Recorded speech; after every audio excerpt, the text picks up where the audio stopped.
Paolo, hindi naniniwala sa love language.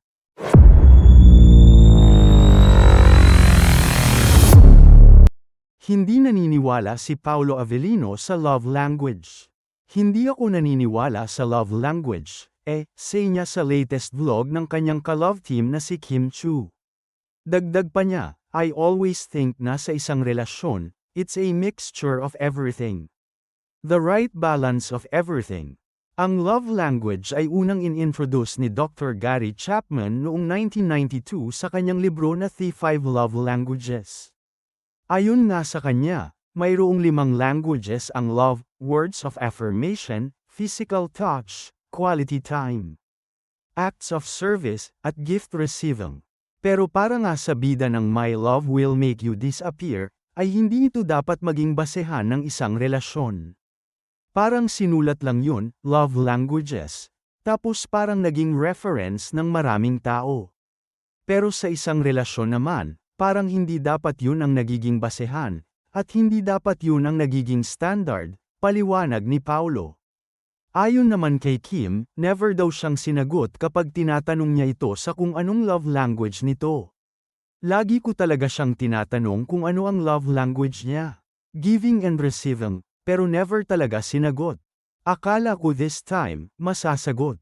Wala talaga yun dito, Samantala, 1 linggo na lang at mapapanood na sa mga sinehan ang kanilang unang pelikula na My Love Will Make You Disappear.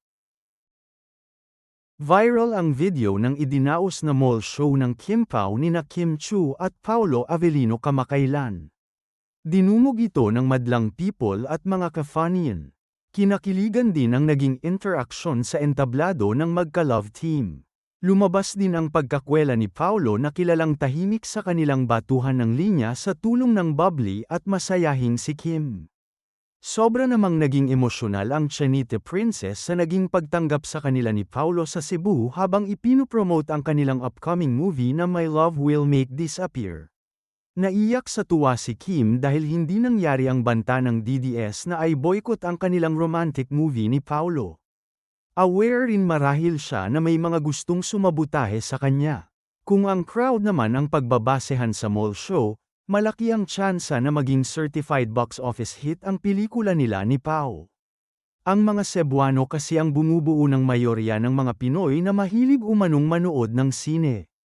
Nang may bahagi naman sa isang portal ang nasabing clip ng mall show, maraming kibitzers ang nag-react. Say nila, hindi raw umubra ang work pa ng DDS kay Kim. Ito ang ilan sa kanilang hirit. Wow, dinumog ang mall show. Saan ang mga DDS? Oo nga, di ba may panawagang ay boycott si Kim? Hindi naman nanunood ang ibang DDS. Mas busy ang trolls sa social media. Mahal ng mga taga Cebu si Kim dahil legit siyang Cebuana. Matapang lang naman sa social media ang trolls. Praying na laging safe kayo, Kim Pao.